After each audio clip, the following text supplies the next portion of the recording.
네, 안녕하세요. 오늘 장기 렌터카에 대한 실사용자 입장에서 솔직한 리뷰를 말씀드리도록 하겠습니다. 저는 제네시스 G80을 지난 4년 동안 장기 렌터카로 이용했던 실사용자입니다. 저는 장기 렌터카를 이용하면서 크게 단점을 발견하지는 못했었어요. 그러니까 이제 막 비용을 내가 구매했을 때 아니면 장기 렌트를 이용했을 때 이제 비용을 비교 분석하는 거는 오늘 안 할 거예요. 왜냐면 그거는 이제 사람마다 다 입장이 다를 수가 있기 때문에 그렇습니다. 개인 사업자는 뭐가 좋습니까? 장기 렌터카를 이용하면은 그 비용 처리를 할 수 있잖아요. 그 점이 좀 차이가 있는 거거든요. 그러니까 만약에 직장인 분들 같은 경우는 크게 장기 렌터카가 메리트가 없을 수도 있겠지만은 저같이 개인 사업자, 더 나아가서 법인 사업자분들은 말할 것도 없고 이런 비용 처리가 되기 때문에 그런 점에 있어서는 굉장히 유리하다고 볼 수 있을 것 같아요. 하나씩 제가 생각나는 대로 말씀을 드리겠습니다. 가장 제가 느꼈던 것 중에 가장 그 효용감이 있었던 게 뭐였냐면은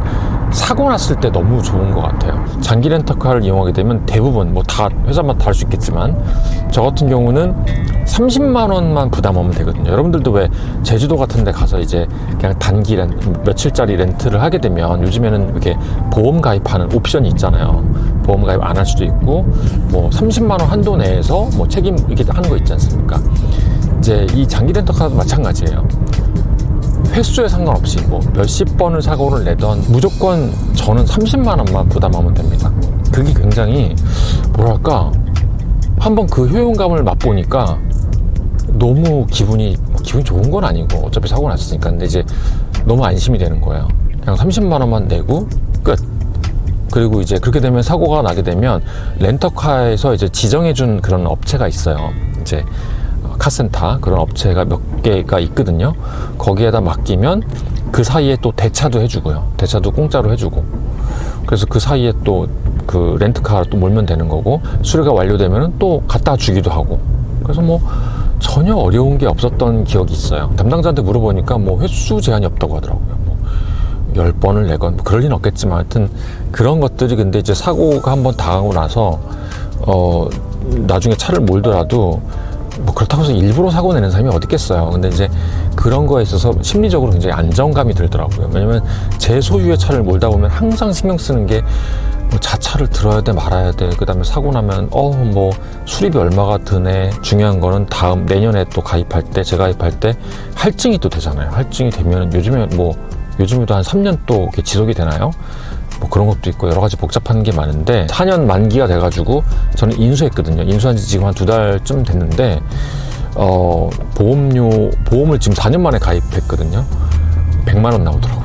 그게 너무 아까워 보이기도 하고 이제 그것이 또 할증이 된다는 어떤 공포심까지는 아니지만 그런 거에 대한 스트레스가 좀 있는 것 같아요. 물론 제가 너무 과장하는 걸 수도 있는데 그렇게 따지면 자가 소유자는 그렇게 대부분 다 자가 소유를 해서 보험 드는데 너무 오버할 필요는 없지만 아무튼 장기 렌터카를 이용하게 되면 그런 장점이 있다라는 걸 말씀드리고 싶습니다. 가장 효용성이 컸던 것 같아요. 그 다음에 이제 두 번째는 여러분 너무 잘 알다시피 보험에 가입할 필요가 없어요. 왜냐면 이제 보험을 렌트카 회사에서 들어주기 때문에 그렇습니다. 그래서 저는 이제 운전자 보험만 들면 됩니다. 제가 추천드리는 거는 어차피 이 책임보험, 자동차 보험은 이제 렌터카 회사에서 들어주기 때문에 저는 빌려 쓰는 거니까 저는 운전자 보험만 들면 되잖아요. 운전자 보험 저 같은 경우 지금 한 달에 16,000원, 18,000원? 요즘에 조금 옛날에는 한 만원대 초반이었는데 아무튼 그래도 그거는 꼭 들어야 될 것 같고 변호사 선임 비용 이런 거 있잖아요. 그래서 상대방 차량에 대해서도 책임 몇 억까지 해주고 그 다음에 세 번째는 아까도 살짝 말씀드렸습니다만 저는 개인 사업자잖아요. 특히 이제 법인 사업자라든가 개인 사업자분들한테는 정말 좋은 게 이제 월 렌트비가 나오잖아요. 월 렌트비를 그대로 이제 세금 계산서를 끊을 수가 있어요. 그럼 자동으로 끊어줍니다. 그 렌터카 회사에서 매달 갖고 이제 국세청 그 홈택스에 들어가면 매달 계산서가 이제 찍혀 있어요. 그럼 이제 제가 돈을 지불한 거니까 비용으로 처리가 되는 거죠. 그럴 때 예를 들어서 월 렌트 비용이 만약에 50만 원이다. 그러면은 1년이면 거의 한 600만 원 되잖아요. 600만 원을 비용으로 이렇게 딱 잡아 놓으니까 세금도 덜 내겠죠. 그러니까 이거는 탈세 같은 게 아니라 합법적으로 내가 비용을 처리하는 거기 때문에 그런 거에 대해서는 아주 유리하다고 할 수 있겠죠. 그래서 이제 그런 비용을 만약에 생각해 보세요. 만약에 차값이 이제 계산을 했을 때 보통 이제 렌터카 기간을 뭐 요즘에는 3년도 할 수 있고 4년도 할 수 있고 5년도 할 수 있고 뭐 그렇게 할 수 있는데 뭐 보통 한 4년 정도가 일반적인 것 같아요. 그러면 4년을 만약에 내가 렌터카를 이용한다 그러면은 1년에 600만 원씩 4년이면 6, 4, 400만 원 2,400만 원을 비용으로 넣을 수가 있잖아요. 그러니까 이제 꼭 그런 건 아니지만 한 10% 정도를 본다면은 240만 원 240만 원 정도는 꼭 그런 건 아니지만 뭐 이렇게 세이브 할 수 있다라고 봐도 될 것 같거든요. 그러니까 이제 차값에서 한 200만 원 정도는 내가 세이브 한다라고 봐도 뭐 크게는 무리는 없을 정도다. 다시 한번 말씀드리지만 그게 꼭 그렇게 계산되는 건 아니에요. 근데 이제 편의적으로 그렇게 생각할 수가 있다라는 거고, 이제 그것이 가장 저한테는 좀 유리했던 점 같았었어요. 그 다음에 이제 장점 뭐냐면은 출고할 때 요즘 어때요? 저도 지금 제가 한번 물어봤더니 그 소렌토인가요? 소렌토 얼마 정도 걸리냐고 그러니까 8개월 얘기하더라고요. 8개월. 그래서 그 신차 개념이죠. 이제 내가 사는 거. 근데 렌터카는 물론 이제 그것도 모델에 따라서 다른데 웬만하면 렌터카는 좀 빨리 나오는 편이에요. 저도 옛날에 그 제네시스 이거 뽑을 때 그때가 언제입니까? 2021년인가 2년인가 그때거든요. 그때도 막 1년 기다리고 막 그랬었어요. 막 그때 왜 코로나 막 이런 것 때문에. 근데도 저는 뭐 거의 일주일도 안 걸렸던 것 같아요. 그냥 바로바로 나오고, 그렇다고 막 이렇게 옵션이 정해진 차를 내가 고르는 게 아니라 다 옵션도 그대로 내가 신차 사듯이 그대로 내가 트림도 정하고 옵션도 다 정해가지고 그대로 출고가 됩니다.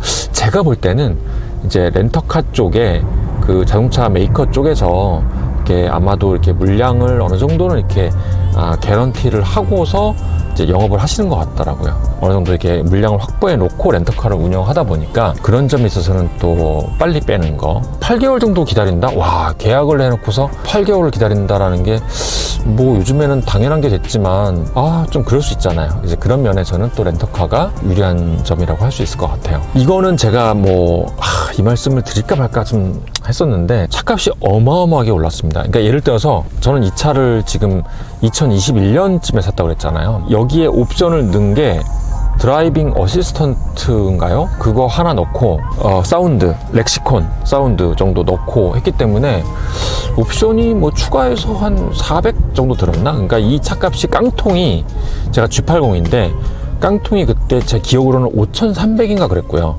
옵션 합해가지고 5,800이 안 넘었을.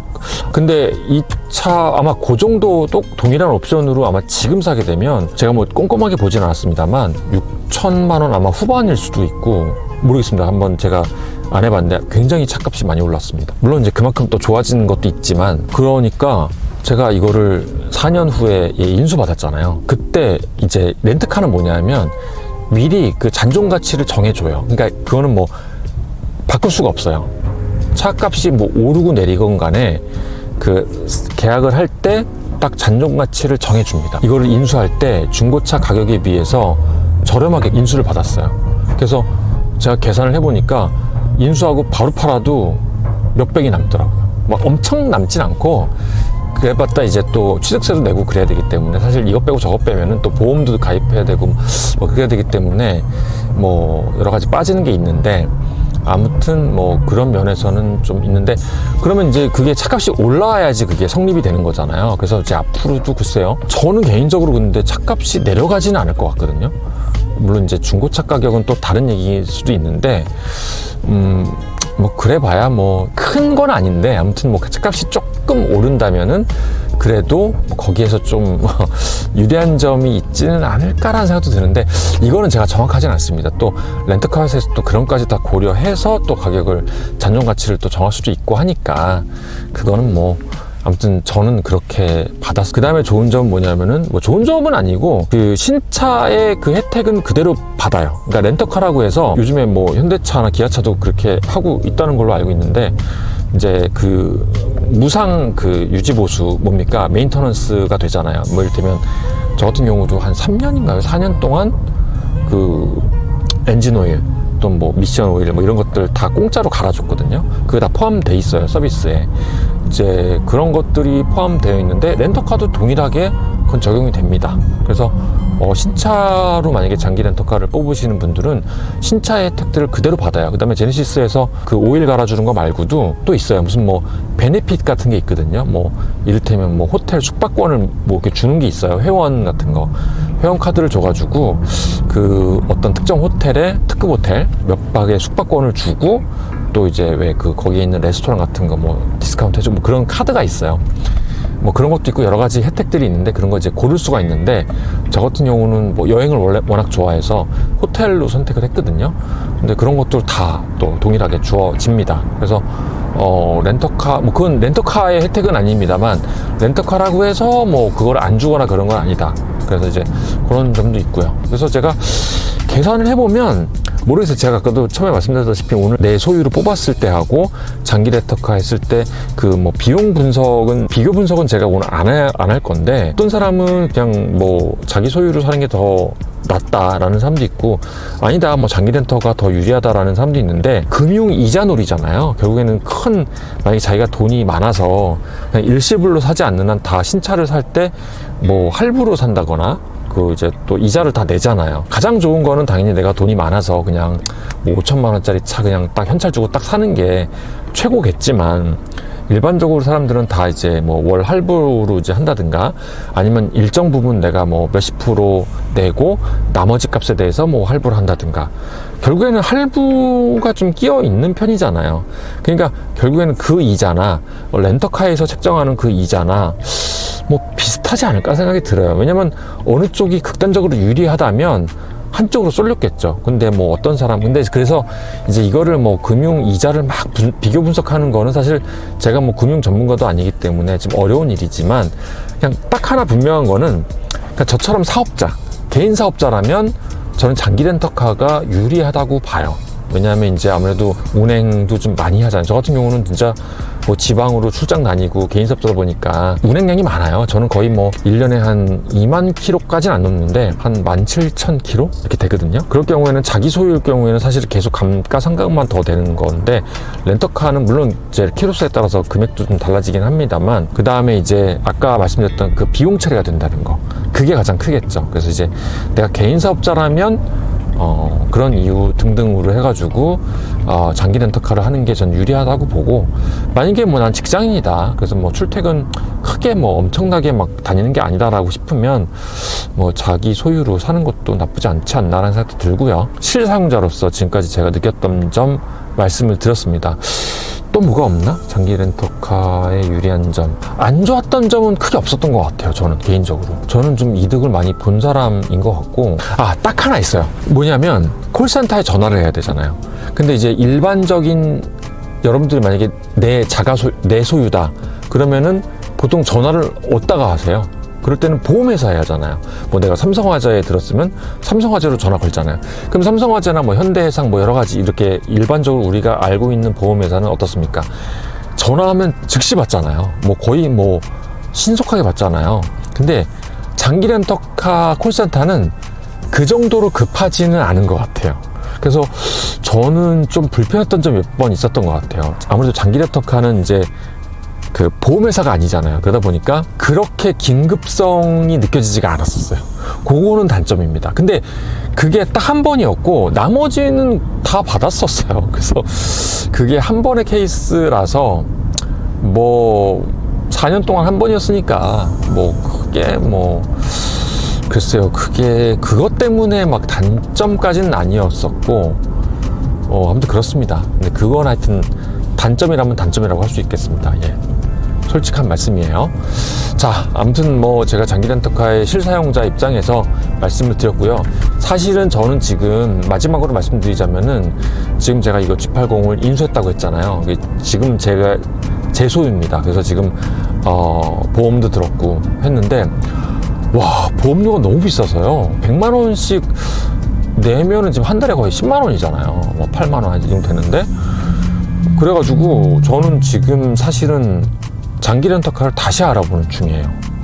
그때 기억이 너무 좋아가지고 자 오늘도 영상 재밌게 봐주셔서 감사드리고 다음에도 또 더 좋은 영상으로 뵙겠습니다. 감사합니다.